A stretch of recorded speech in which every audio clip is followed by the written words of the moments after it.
don't see the balance of our arrangement. So the question is that based on the figure and the appeal Peter Obi has, do you think that the North will be willing to concede, or are they listening to Peter Obi?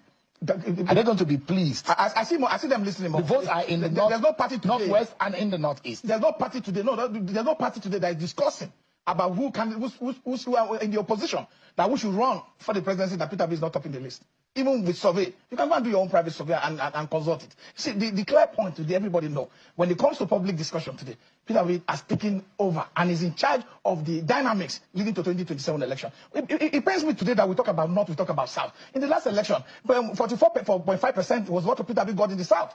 And he got 15.2% in the North. You are showing Kwankwaso result today. Kwankwaso got 1-point-something million in the entire country. They are not discussing that. It's not about the fact that somebody's from Southeast, somebody's from Northeast. It's that we should be looking at compassion. We should be looking at the capacity to have, character, to be disciplined enough to manage our public resources. Because you can't have a situation where our public resources are misaligned, they are misallocated, and they are not directed to priority areas that would have helped the masses to grow. And that is his agenda. The agenda to come, to look at the resources that is available. You can't take decisions, remove fuel subsidy. You do rebasing of the. So take a look at what the results look like in 2020. Of course, we know Mr. Peter Obi came third, with the presidential candidate of the APC, Bola Tinubu, garnering 8.7 million votes, and Atiku Abubakar of the PDP with 6.9 million votes, and Peter Obi garnered 6.1 million votes, and NNPP's Rabiu Kwankwaso garnered 1.4 million votes. But in all of this, one thing that is very, very interesting is the vote share and the percentage, which shows a lot of competition. You see that Bola Tinubu of the APC had just about 36% of the vote share. In all of this, it showed the competition. But one thing that we perhaps need to put our minds to is, where did Peter Obi, for example, got his support from? And I will be breaking it down for you. For example, the biggest votes, or the highest number of votes that Peter Obi got, was in the North Central, where he got 1.4 million, no, it's in the Southeast actually, where he got 1.9 million votes, followed by North Central, 1.4 million votes. And then he got, in South-South, 1.2 million votes. Northeast, 315,000 votes. Northwest, 350,000. Southwest, he got 846,000. Southwest, actually, he got most of those votes in Lagos, in the Southwest. That means that if you look at it, the North Central, in the Southeast and South-South, that's where Peter Obi's major strength is. I'm going to show you that of Bola Tinubu, and you perhaps will understand. I'm being joined by Chief Peter Ameh, a former IPAC chairman. Thank you so much. Yeah, Peter, isn't it? Too? Yeah, Peter Ameh. There's no John. Oh, there's no John. You want to baptize Peter and John together at the same time. Chief Peter Ameh, thank you so much indeed for joining us today. Thank you for having me. A lot of Nigerians are criticized and they said, look, Peter Obi is not sincere. How would you say that you want to run for one term? He has constitutionally guaranteed under the law to be able to run for 8 years, 2 terms.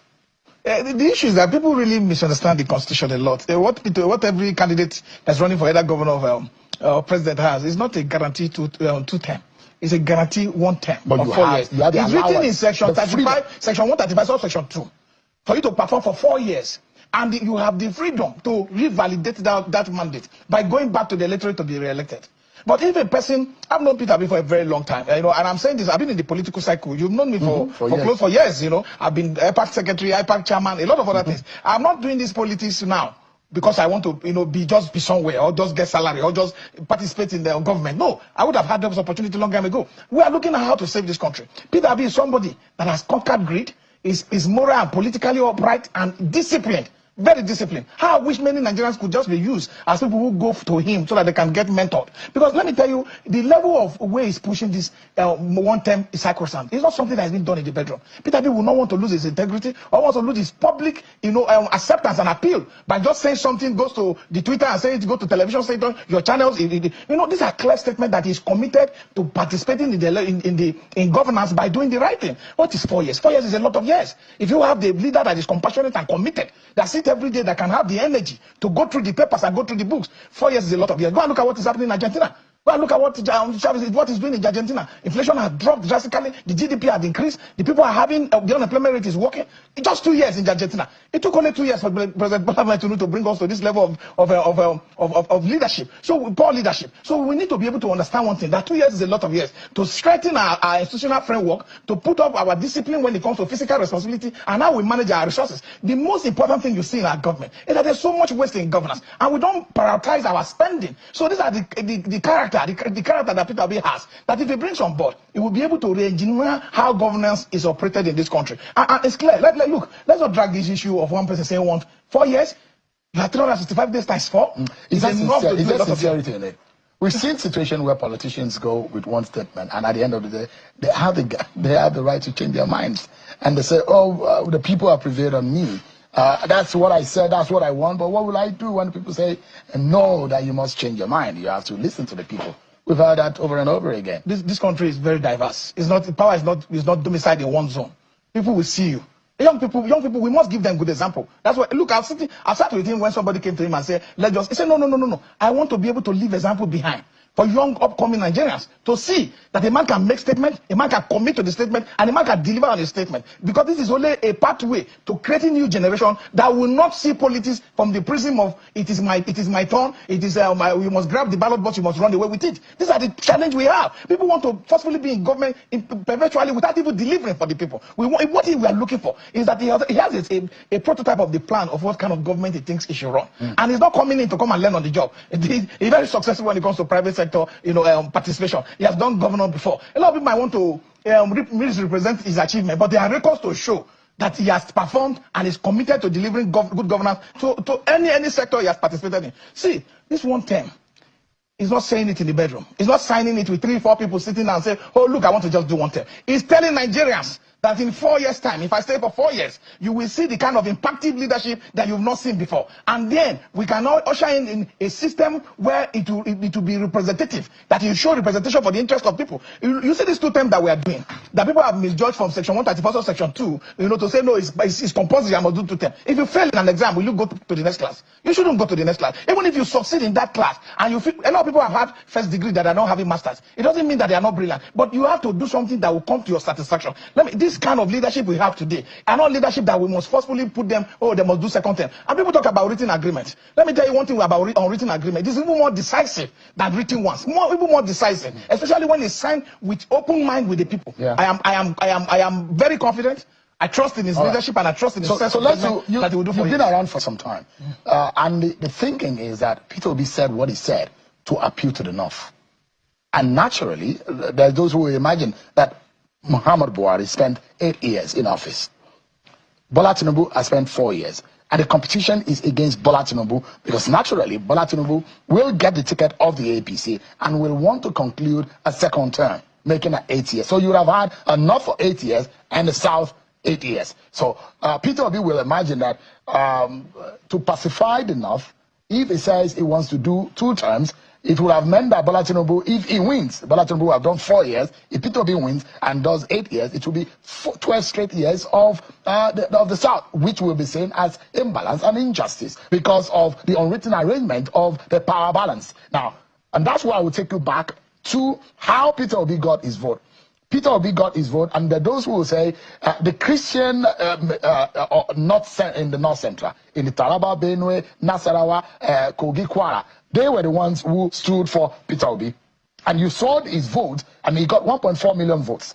You saw his vote and what he got in the Southeast. That is his own turf, his region, 1.9 million votes. There are states where Peter Ameh, Anambra, for example, he won in all the local government areas. He won over 90% of the entire vote cast in the Northeast. You look at the South, 1.2 million votes. But guess what is happening? In the Northeast, you couldn't get more than 315,000. Northwest, 350,000. And these are the issues. Appeal to the North. Do you think that telling them he will run for second term will serve?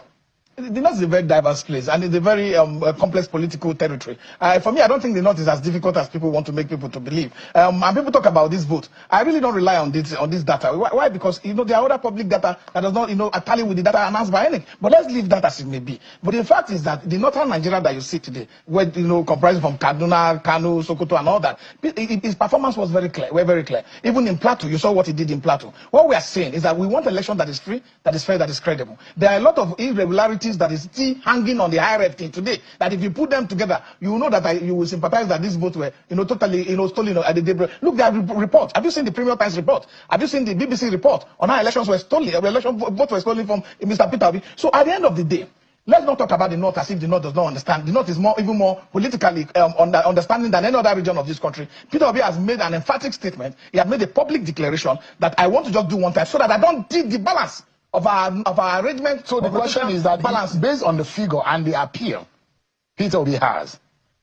do you think that the North will be willing to concede, or are they listening to Peter Ameh?